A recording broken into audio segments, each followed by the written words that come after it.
It is a context-dependent decision, Congresswoman. It's a context-dependent decision. That's your testimony today. Calling for the genocide of Jews is depending upon the context. That is not bullying or harassment. This is the easiest question to answer yes, Ms. McGill. Whoa, university presidents testifying before Congress are pretty okay with calls for genocide against Jews. Welcome back to the JP Reacts channel, my beautiful freedom-loving friend, where we like to call out the lies, hypocrisy, and corruption of tyrants, shine the light of awareness on woke absurdities, and highlight the amazing work of other freedom fighters. Now we have a new world record set in the sport of hypocrisy. Who's setting it? The presidents of three of the most prestigious universities in America: Harvard, MIT, and Penn. What were they doing? How'd it happen? You'll be freaking shocked. As you know, since October 7th, there's been a weird sort of leftist support for Hamas and a rather negative outlook towards Jewish people. It's just one of the patterns of the narrative coming out of the left's playbook. So you see the indoctrination camps, universities having big pro-Hamas protests and being quite anti-Semitic on campuses. So it's a leftist thing happening. Is it evil? Yes, I said it's leftist. So because there's been all these pro-Hamas demonstrations on college campuses, Congress has said, hey, we're corrupt, but even for us, what the heck is going on? Why is this happening on college campuses? We want to understand. So they brought in the heads, the presidents of three of these prestigious universities, again, MIT, Harvard, and Penn, brought those presidents in to testify before Congress. Congress people were asking them some questions. Their answers made them all look like evil, corrupt, hateful, anti-Semitic people. At MIT, does calling for the genocide of Jews violate MIT's code of conduct or rules regarding bullying and harassment? Yes or no? If targeted at individuals, not making public statements. Yes or no? Calling for the genocide of Jews does not constitute bullying and harassment? I have not heard calling for the genocide for Jews on our campus. But you've heard chants for intifada. I've heard chants, which can be anti-Semitic depending on the context, when calling for the elimination of the Jewish people. So those would not be according to the MIT's code of conduct or rules? That would be investigated as harassment if pervasive and severe. By the way, these university presidents, part of their job is say the politically correct thing. Even if they don't give a crap, even if they're not going to take action, they know what the right answer should be. And it's not above them, or it's not beneath them to lie. So why doesn't she just say yes? It's like her, and we'll see the other ones, they've pledged an oath to be supportive of this anti-Semitism. Why wouldn't you just say yes? I would dare say a pledge, a loyalty to something that's not being seen. Some kind of darkness. How's that happen? Where's it happen? Who's involved with it? Those are good questions. I don't know the exact answers, but they are obviously being very loyal to something because they know the correct answer, the easiest answer, the answer that is just the common sense thing to say is yes. Yeah, of course, calling for genocide, that's constitutes bullying. It's genocide is actually worse than bullying, so yeah. McGill, at Penn, does calling for the genocide of Jews violate Penn's rules or code of conduct? Yes or no? If the speech turns into conduct, it can be harassment, yes. I am asking specifically calling for the genocide of Jews. Does that constitute bullying or harassment? If it is directed and severe or pervasive, it is harassment. So the answer is yes. It is a context-dependent decision, Congresswoman. Again, these are the same university presidents that would tell you calling someone by the wrong pronoun that doesn't match their gender identity / mental hallucination, their imagination that they expect you to treat as reality. They're the same presidents that would say that is definitely bullying. Any context, that is definitely bullying. I mean, it's violence there because it's words. Context-dependent decision. That's your testimony today. Calling for the genocide of Jews is depending upon the context. That is not bullying or harassment. This is the easiest question to answer yes, Ms. McGill. So is your testimony that you will not answer yes? If it if the Yes speech or no? becomes, if the speech becomes conduct, it can be harassment, yes. Conduct meaning committing the act of genocide? She's like, well, committing the act of genocide, that's still context dependent. I mean, we really have to look at who's doing what, and it's not necessarily, what the hell? The speech is not harassment. This is unacceptable, Ms. McGill. I'm going to give you one more opportunity for the world to see your answer. Does calling for the genocide of Jews violate Penn's code of conduct when it comes to bullying and harassment? Yes or no? It can be harassment. The answer is yes. And Dr. Gay, at Harvard, does calling for the genocide of Jews violate Harvard's rules of bullying and harassment? Yes or no? It can be, depending on the context. Depending on the context, wow! Just weirdly coincidental that these presidents from 3 different universities are absolutely in lockstep with each other, with what their narrative is, what they won't answer, what they do say. It almost seems coordinated, which kind of makes you think like, oh, these are 3 different individuals all serving the same master. Huh. What's the context?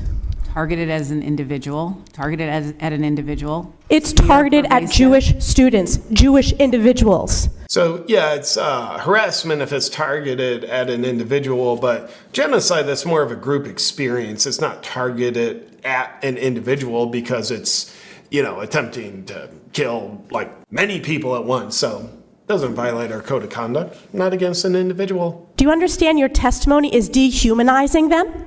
Do you understand that dehumanization is part of anti-Semitism? I will ask you one more time. Does calling for the genocide of Jews violate Harvard's rules of bullying and harassment? Yes or no? Anti-Semitic rhetoric. And is it anti-Semitic rhetoric? Anti-Semitic rhetoric, when it crosses into conduct that amounts to bullying, harassment, intimidation, that is actionable conduct, and we do take action. So the answer is yes, that calling for the genocide of Jews violates Harvard Code of Conduct, correct?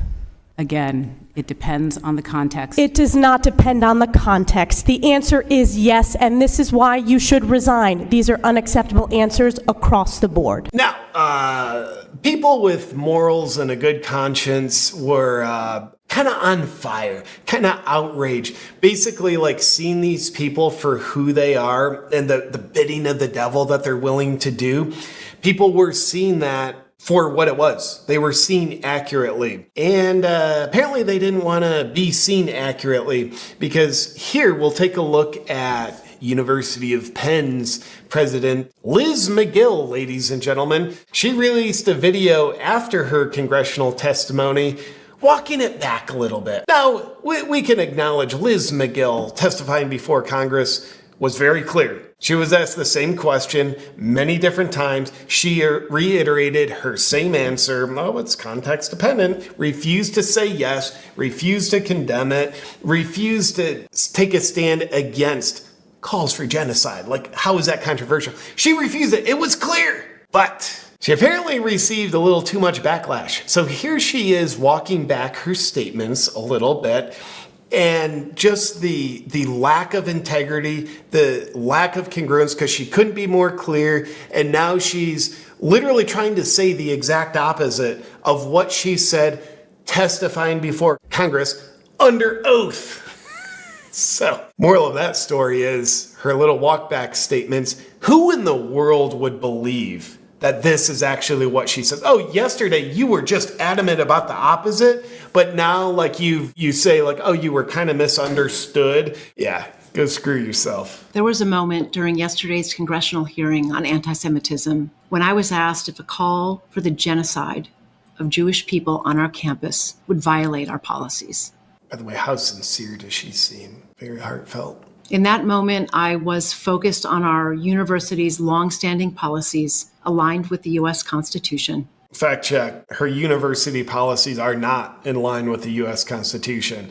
They treat the First Amendment as though it's like a demented little redheaded stepchild. I've got experience with that. Say that speech alone is not punishable. Which I agree with. Speech alone, it's free speech. You can be a hateful idiot. You can be a loving, beautiful, kind person. That's free speech. Yet she clearly doesn't support free speech. That's fatphobic. That's hateful. That's misgendering. Ooh, that is violence. You can't say that. Not focused on, but I should have been. The irrefutable fact that a call for genocide of Jewish people is a call for some of the most terrible violence human beings can perpetrate. Cool. Yeah. Now you're saying the right thing. The problem is we already know who you are.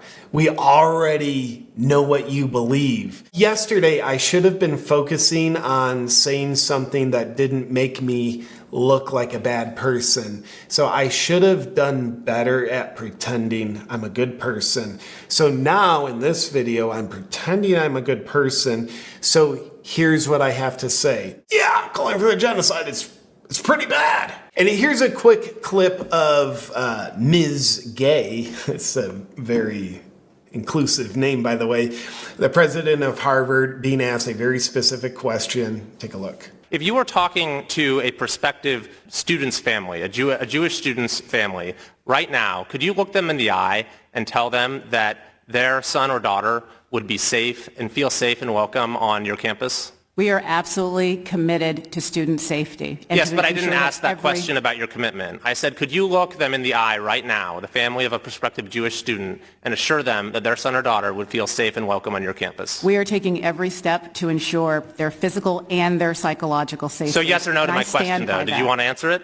I guess not. I have answered your question. It's beautiful. These university presidents who prioritize making everything a safe space, and we're gonna ban speech that could potentially make someone feel, well, the way they actually feel. We're gonna ban that because having a safe space is so important. Unless you're talking about genocide, then it's context dependent. That can fit into a safe space. Just weird, the hypocrisy, very intentional. Why are they all on board? Why are they all in lockstep with each other? Here, there's a quick clip from Maya Sulkin, who is with the Free Press, that she creates a beautiful summary. The hypocrisy of these university presidents shine through.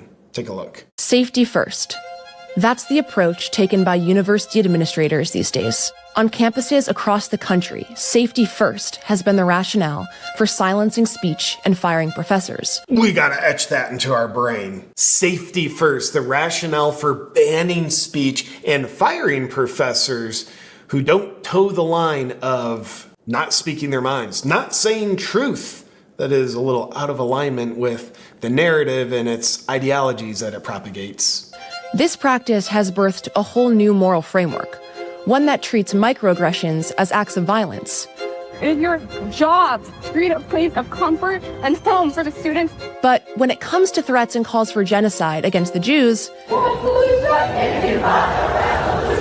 it's a different story. Not safety first, but anything goes. Just look at the facts. Last year, Harvard told students in a mandatory training session that using the wrong pronouns for a person constitutes abuse. Using the wrong pronouns for a person constitutes abuse. It's violence. It is abusive. Could you, I would love to see a UFC fighter. Bell rings, the fight is on, and he misgenders his opponent.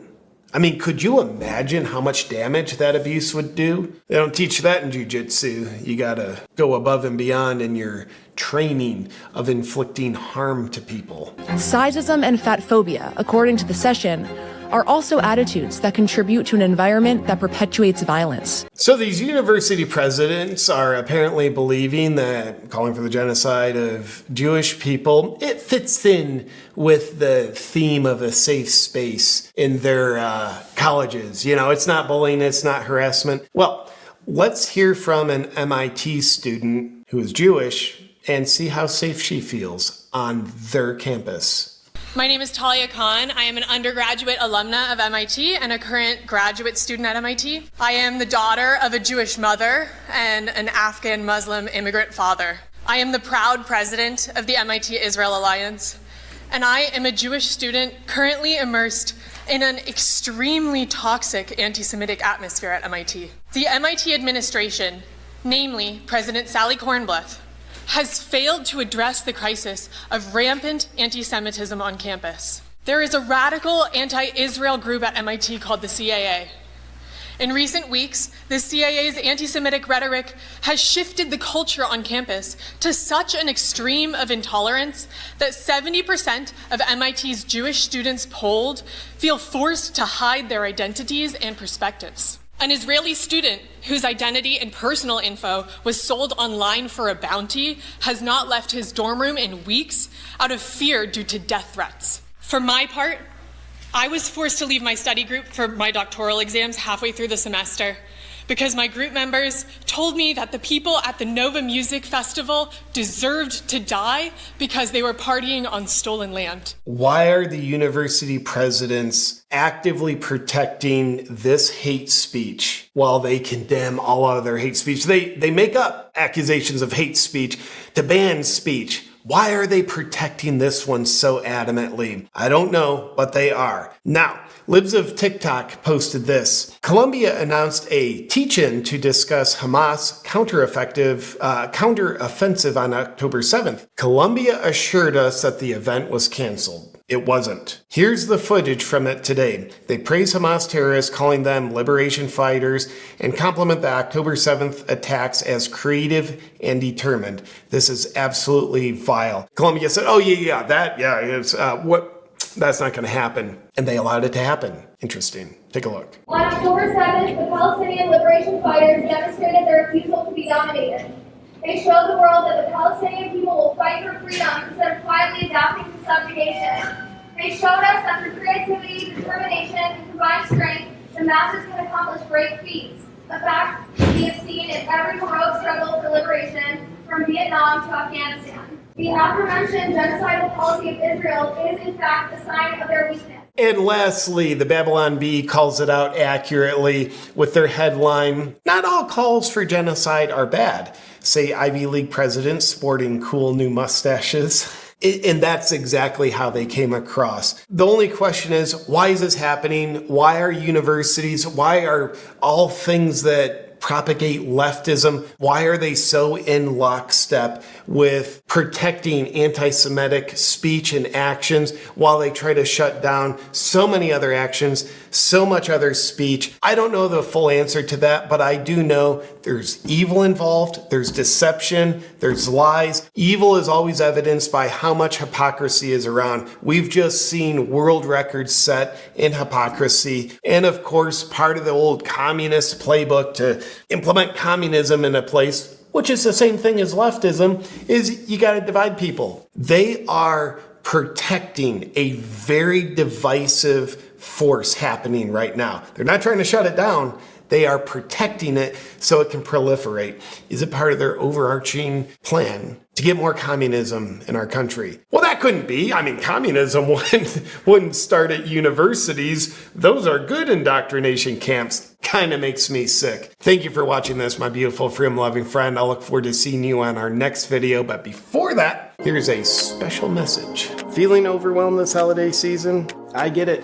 The demands of November and December, holiday preparations, gift shopping, end-of-year tasks, family get-togethers with blue-haired relatives can all be a relentless source of stress. Well, breathe easy, my friend, because Stress Guardian is here to help. It's the latest breakthrough from Bioptimizers, the geniuses behind Magnesium Breakthrough. This beauty is packed with 14 adaptogenic herbs that help you regulate your stress naturally, which grants you control over your holiday stress.